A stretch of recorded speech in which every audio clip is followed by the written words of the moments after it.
Film की शुरुआत होती है सैम नाम के एक बंदे से जो ट्रेन में सफर कर रहा होता है। उसकी जिंदगी बिल्कुल भी ठीक नहीं चल रही होती। हर मोड़ पर उसे परेशानी का सामना करना पड़ता है। पता चलता है कि वो एक सुनसान रेगिस्तान जैसे शहर जा रहा है जहां उसे नई नौकरी शुरू करनी है। ट्रेन में वो अकेला बैठ के खाना खा रहा होता है और उसके सामने एक औरत बैठी होती है, साथ उसका बच्चा भी होता है। सैम उसके हालात देख के अपना खाना उसे दे देता है। अब जब वो स्टेशन पर उतरता है तो पूरी जगह खाली होती है। हालांकि कंपनी ने कहा था कि रिक नाम का एक बंदा होगा जो उसे लेने आएगा। सैम इधर उधर देखता है, फिर उसे कमरे में एक आदमी दिखाई देता है। सैम उससे बात करने की कोशिश करता है पर वो बंदा उसे इग्नोर कर देता है। सैम उससे पूछता है बाथरूम कहाँ है, तो वो बंदा बस इशारे से बता देता है। सैम को उस पर गुस्सा आता है पर वो चुप रहता है और वॉशरूम चला जाता है। फारिग होने के बाद बाहर से एक आदमी की आवाज आती है, जल्दी निकलो भाई, यहाँ पानी भी पैसों का है। असल में यही वो रिक है जो सैम को कंपनी तक पहुंचाने वाला है। सैम कहता है हो गया भाई, बस निकल रहा हूँ। अब दोनों गाड़ी में बैठते हैं और कंपनी की तरफ रवाना होते हैं। रास्ते में रिक बोलता है तुझे $300 देने होंगे ट्रैवल के। सैम चौंक के कहता है यार कंपनी ने तो कहा था $200। रिक गुस्से में कहता है अगर 300 दे सकता है तो ठीक, नहीं तो उतर जा। सैम सोचता है कि कोई दूसरा रास्ता तो है नहीं, तो वो मान जाता है। थोड़ी देर बाद गर्मी बहुत ज्यादा हो जाती है। सैम एसी ऑन करने की कोशिश करता है। रिक तुरंत गुस्से में कहता है हाथ मत लगाना एसी को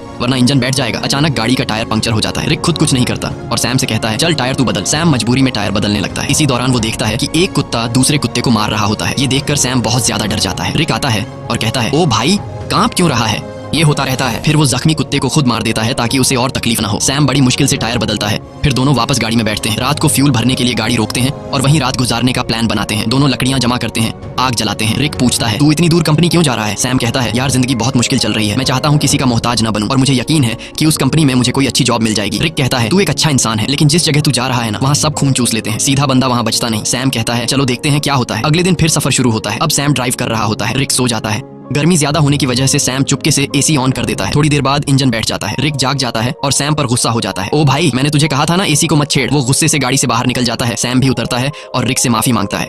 रिक को और गुस्सा चढ़ जाता है, बोलता है चुप कर, तेरी आवाज ना सुनूं। इसके बाद सैम पेशाब करने जाता है। थोड़ा दूर जाकर वो एक चमकता हुआ पत्थर देखता है। करीब जाकर जब वो गौर से देखता है तो पता चलता है कि ये तो खालिस सोना है। वो फौरन रिक को बुलाता है, वो इधर आ, चेक कर, कहीं मैं सपना तो नहीं देख रहा। रिक जैसे ही देखता है शॉक हो जाता है। वो लाइटर निकालता है, आग जलाकर चट्टान पर रखता है, बोलता है अगर काला हुआ तो नॉर्मल पत्थर वरना खालिस सोना। चट्टान जैसी की तैसी रहती है, मतलब सोना कंफर्म। अब दोनों सामान निकालते हैं, गड्ढा खोदने लगते हैं ताकि सोना निकाल सके। पूरी ताकत लगाते हैं लेकिन चट्टान हिलती भी नहीं। रिक रस्सी की मदद से सोने को गाड़ी से बांधने की कोशिश करता है ताकि खींच सके, लेकिन रस्सी टूट जाती है क्योंकि सोना भारी होता है। इसके बाद दोनों लगे रहते हैं, सारा दिन खुदाई करते हैं। अब सूरज डूबने लगता है। रिक कहता है जल्दी से लकड़ियां जमा कर क्योंकि जंगली कुत्ते आसपास घूम रहे हैं, रात को हमें काट लेंगे। अगर हम आग जला लें तो वो डर के भाग जाएंगे। दोनों लकड़ियां जमा करते हैं, आग जलाते हैं, खुशी में गाने बजाने और नाचने लगते हैं। रिक सैम को गले लगाकर कहता है तुझे मैं फुल एसी वाली कार दिलाऊंगा। रात को वो लोग बैठकर प्लान बनाते हैं। रिक कहता है ये सोने की चट्टान बहुत बड़ी है, अगर हम महीनों भी खुदाई करते रहें तब भी इसे नहीं निकाल पाएंगे, इसलिए अब एक आदमी यहाँ चट्टान के पास रहेगा और दूसरा जाकर खुदाई की मशीन लेकर आएगा। सैम कहता है भाई तू जाकर ले आ, मैं चट्टान का ध्यान रखूंगा। रिक कहता है नहीं भाई तू जा, मैं चट्टान के पास बैठूंगा, ये रेगिस्तान है, हर तरफ जंगली जानवर हैं, तू ये बर्दाश्त नहीं कर पाएगा। सैम कहता है कोई बात नहीं,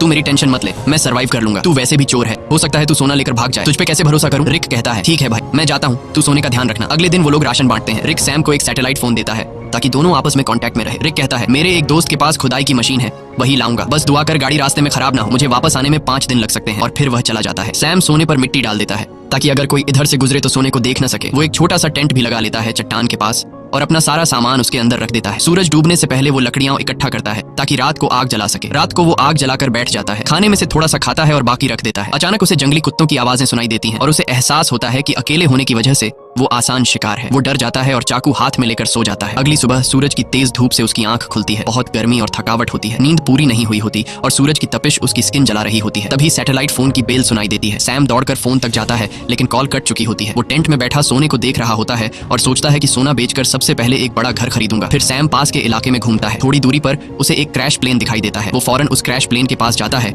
और वहीं रहने का फैसला करता है, लेकिन वहां से सोने की चट्टान उसकी नजरों से दूर होती है, इसलिए वो प्लेन के कुछ टुकड़े उठाकर चट्टान के पास एक टेंट बना लेता है। सैम कुछ देर के लिए आराम करने लगता है ताकि पानी की बचत हो और थकान कम हो। अचानक बाहर से कुछ ऐसी आवाजें सुनाई देती हैं जैसे कोई सोने की चट्टान चोरी कर रहा हो। वो बाहर निकलता है लेकिन कुछ नहीं होता, चट्टान वैसे की वैसे होती है। वो चट्टान के पास बैठ जाता है। तभी उसे एक आइडिया आता है कि क्यों न चट्टान से एक सोने का टुकड़ा काट लिया जाए। सैम पत्थर उठाकर सोने को तोड़ने लगता है और वो सोने का एक बड़ा सा टुकड़ा तोड़ने में कामयाब हो जाता है और उस पर से मिट्टी साफ कर अपने पास रख लेता है। इसी दौरान रिक की कॉल आती है। सैम बोलता है ओ भाई तू है कहाँ, सूरज ने मेरा हाल बुरा कर दिया है। रिक कहता है यार इंजन खराब हो गया है, थोड़ा लेट हो जाऊंगा। सैम कहता है जल्दी कर, प्यास से मर जाऊंगा। रिक कहता है मुझे आने में थोड़े दिन और लगेंगे और फोन काट देता है। रात को सैम आग के सामने बैठा होता है तो कुत्ते चारों तरफ से आवाजें निकालने लगते हैं। सैम को डर लगता है कि कहीं सब कुत्ते एक साथ हमला न कर दें। वो हाथ में जलती हुई लकड़ी पकड़ लेता है ताकि कुत्ते भाग जाएं। वो रात भर कुत्तों के डर से जागा रहता है। सुबह होती है, वो सोना चाहता है लेकिन सूरज ने उसकी खाल जला दी होती है। दर्द से वो सो नहीं पाता। वो पानी पीने जाता है लेकिन पानी भी बहुत कम बचा होता है। इतने में वो देखता है कि एक सांप उसकी तरफ आ रहा है। वो उसे मारने की कोशिश करता है ताकि खा सके, क्योंकि खाना भी लगभग खत्म हो चुका होता है। लेकिन सांप को मारते वक्त पानी की बोतल गिर जाती है और बस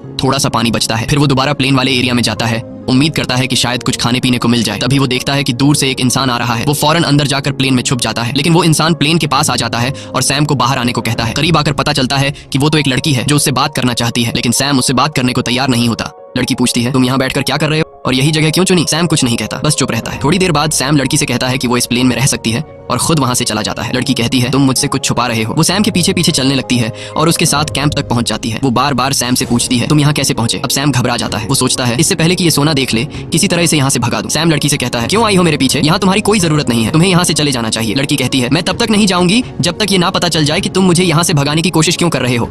जरूर तुम मुझसे कोई राज छुपा रहे हो। उसी वक्त उसकी नजर सोने पर पड़ती है। वो कहती है अच्छा तो ये बात है, पूरे सोने के मालिक बन बैठे हो, ये सारा खजाना अकेले ले जाओगे? अब मेरी बात सुन, मैं तब तक यहाँ से नहीं जाऊंगी जब तक इसमें से मुझे आधा हिस्सा नहीं मिलेगा। सैम को गुस्सा आ जाता है। वो डंडा उठाता है और सीधे उसके सिर पर मारता है। लड़की वहीं मर जाती है। सैम सदमे में आ जाता है। उसे यकीन नहीं होता कि उसने लालच में आकर किसी को मार डाला।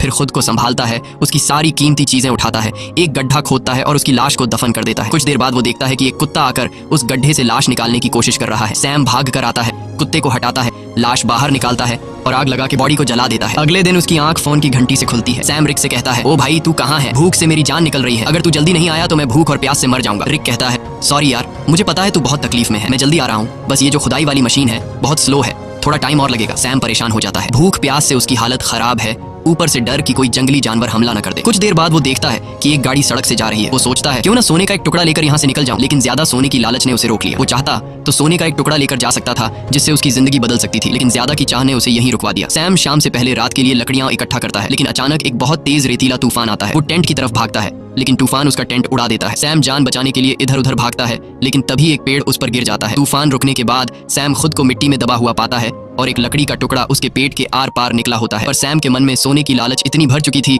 कि वो पेट से लकड़ी निकालने के बजाय सीधे सोने की जगह की ओर जाता है। वो चारों तरफ सोने को ढूंढता है और आखिरकार एक टुकड़ा मिल ही जाता है। सैम खुशी से झूम उठता है। फिर वो अपने पेट से लकड़ी निकालता है और जख्म से बहुत खून निकलने लगता है। वो कपड़े का टुकड़ा लेकर जख्म बांधता है, लेकिन खून रुकता नहीं। मजबूरी में वो आग जलाकर एक डिब्बे का टुकड़ा गर्म करता है और जख्म पर लगाता है।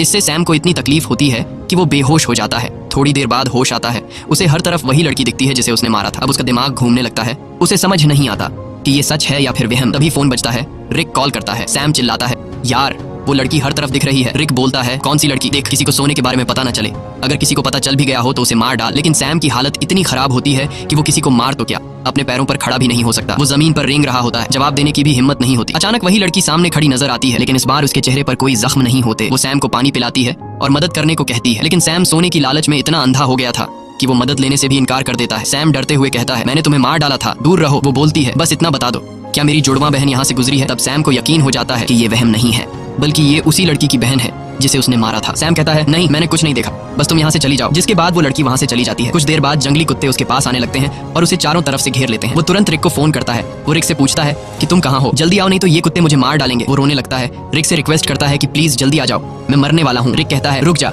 मैं बस पहुंचने वाला हूं। तभी अचानक कुत्ते हमला कर देते हैं। एक एक करके सब उसे नोचने लगते हैं। यहाँ हम देखते हैं कि रिक सैम से दूर बैठकर दूरबीन से सब कुछ देख रहा होता है। असल में वो कई दिन पहले मशीन लेकर वहां पहुंच गया था और बस वो सैम के मरने का इंतजार कर रहा था ताकि वो अकेले सारा का सारा सोना ले जा सके। जिसके बाद रिक छिपकर खड़ा होता है। वो देखता है कि सैम को जंगली कुत्ते घसीट कर ले जा रहे हैं। तब भी सैम सोने की तरफ देख रहा होता है। जिसके बाद जंगली कुत्ते सैम को नोच नोच कर खा जाते हैं। रिक को जब पक्का यकीन हो जाता है कि सैम मर गया है, वो गाड़ी लेकर सोना उठाने आता है, लेकिन अचानक एक तीर आकर सीधे उसके सीने में लगता है और वो भी मर जाता है। ये तीर चलाने वाली कोई और नहीं बल्कि वही लड़की की जुड़वा बहन होती है।